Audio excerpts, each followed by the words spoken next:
Been a crazy working week, a typical working week in education. Very busy, stressful.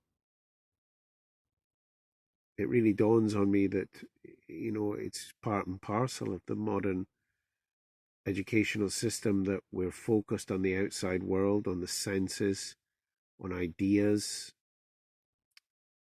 and teaching religious studies that the kids at the highest level of that studies, A level or whatever it is, pre-university level, they're coming away thinking, well, God's a set of ideas which I either accept or reject, and I can spend my life skirting through and examining these ideas if I so wish, but it's a set of ideas. This could not be further from the truth, as we then will come on to this book here. Holy Hezekiah from St. Gregory Palamas is going to say, no, that's not how we find God. That's not true knowledge of God. True knowledge of God is in the cell of the heart, in the temple of the heart. First of all, this book by the Camaldolese Hermits. They are Roman Catholics, a bit like the Carthusians, quite strict hermits that live, a group of hermits together, a bit like a skete in the Orthodox world. They've got a lot of good stuff. Now, basically what you have in here is a panegyric to the self, okay? That a Roman Catholic Saint Peter Damascene, he says, just like a sick man when entering an inn is healed of his languors and infirmities even before taking anything, so did it happen with me. As soon as I reached the threshold of my cell, without needing to open some book or other, but marvelously by the very virtue of the place, I found myself safe and sound, healed of all my wounds. I recovered my health while recovering the holy books, though still closed, as though finding myself before a vessel containing my remedy, which enveloped me with the perfume of its aromatic plants. The beautiful, the solitary cell, our divine environment. That's that chapter.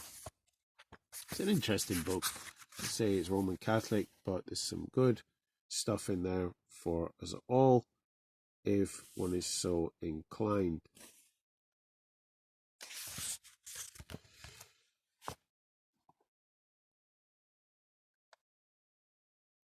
The Cell of the Heart.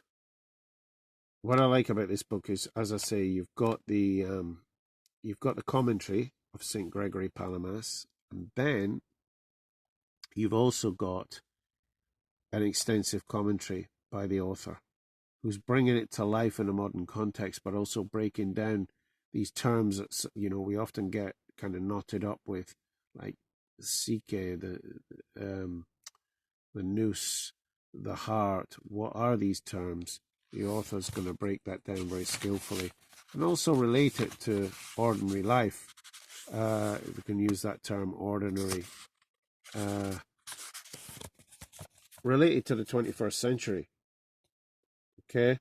And not just something intellectual, okay? Because that would be totally ironic if it was just all to stay in our heads. So spiritual practice, spiritual knowledge, spiritual illumination is going to be covered by the author in detail, and then an exhortation to further reading, which is helpful. But I want to focus in on is commentary part 2, spiritual practice, the practical stuff. The body is the temple of the spirit. Gregory Palamas, St. Gregory Palamas, continually says we must return to the heart, to the body, keeping the awareness, the nous in the body, and in the body of the body, which is the heart. Again, the author will go into much more detail, but check out, classical Orthodox spirituality works for what we really mean by the heart. the Spirit has been given to us, says Paul in Romans 5:5. The Spirit has been poured into our hearts. So then Gregory Palamas says, well, why on earth are we seeking the Holy Spirit then in mere thought, in pouring out our minds all over the cosmos? The Holy Spirit is in our hearts. It's been shed into our hearts. We may know the love of God in the sanctuary and in the cell of our hearts. This is the true cell which we all have. And if we're at peace there, then we can create a cell wherever we go.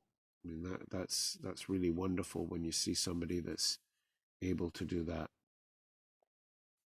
And I get wee moments of it when I come home from the madness of work.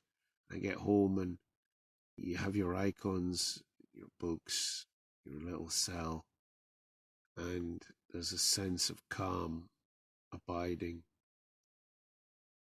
Definitely. It's a gift from God. But I'm definitely a work in progress on that. You've got the body as the temple. He talks about different ways of relating to the body. Obviously, there's an unnatural way, being poured out in the senses, using the body just as a pleasure vehicle, which is so common today. And then he talks about a natural way, which is to come away from that. And then the supernatural, the supranatural, above nature, of the divine illumination coming down into the nous, the noetic illumination of the Holy Spirit. And this is beyond the intellect. It's beyond syllogism and logic. It is a pure gift of God.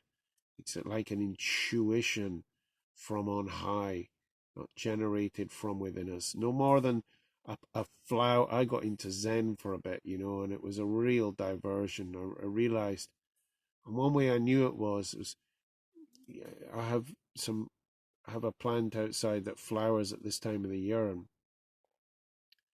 it's like, there's barely any sunlight, and yet the thing's flowering.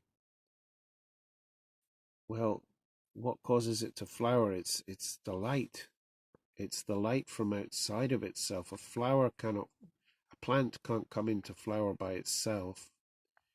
We need the light of God, the illumination from above, from beyond ourselves. This is ignored by the academic tradition today, even in religion and theology.